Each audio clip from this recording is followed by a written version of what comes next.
Dear Ram Charan గారికి ముందు happy birthday.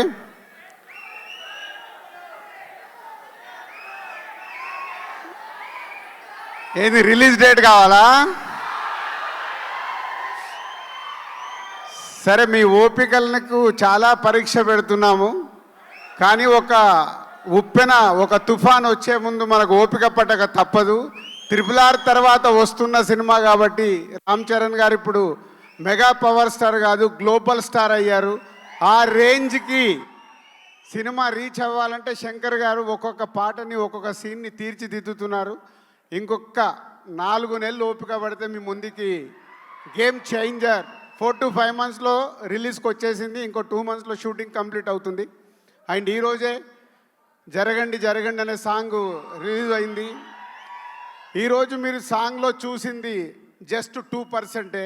98% దాచిపెట్టుకున్నారు Shankar గారు. అది రేపు రిలీజ్ రోజు థియేటర్లో చూసినప్పుడు ఆ సాంగ్ వర్త్ ఏంటనేది మీకు అర్థమవుద్ది. ఈ ఒక్క సాంగే కాదు, ఇలా ఒక 5 పాటల్ని శంకర్ గారు ఆయన స్టైల్లో డిజైన్ చేసి పెట్టాడు. మీ అభిమానులకి ఒక 3 పాటలు అయితే సీట్లలో కూర్చునే లాగుండదు, లేచి డాన్సులు చేసేలాగుంటాయి. సో ఇంకొక 5 months నన్ను తిట్టుకోకుండా ఓపిక పట్టండి. ఎందుకంటే చాలామంది నాకు మీరు పెడుతున్న కామెంట్స్ పంపిస్తున్నారు, అరే దిల్ మామ మాకు ఒక అప్డేట్ ఇవ్వు అని. పోతే దిల్ మామ అప్డేట్ ఇవ్వలేడు. పైనుంచి శాటిలైట్ నుంచి శంకర్ గారు ఇది ఇవ్వు అన్నప్పుడే నేను ఇవ్వగలుగుతాను. ముందు ఎలాంటి లీకేజీలు నేను ఇవ్వలేను ఈ సినిమా విషయంలో. సో ఇంకొక 5 months ఓపిక పడితే సినిమా మీ ముందుకు వచ్చేస్తుంది.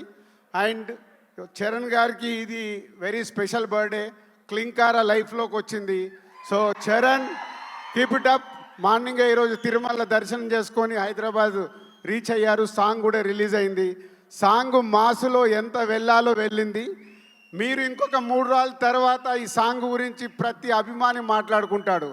ఎందుకంటే ఆల్రెడీ లీకేజ్ అయిన సాంగ్ కాబట్టి మీకు ఈరోజు కొంచెం ఎనర్జీ లెవెల్స్ తక్కువ ఉన్నాయి. 3 days తర్వాత ఒరిజినల్ ఒక రామ్ చరణ్ గారికి శంకర్ గారి సాంగ్ అంటే విజువల్ ట్రీట్ ఉంటుంది. లిరికల్ వీడియోలో మిమ్మల్ని 100% సాటిస్ఫై చేయలేరు. పోతే సినిమా చూసిన రోజు మీకు ఈ సాంగ్ పడితే ఏంటో అర్థమవుద్ది. 100% ఈ సాంగ్కి మీరు సీట్లలో కూర్చోరు, అది నా గ్యారంటీ. Thank you.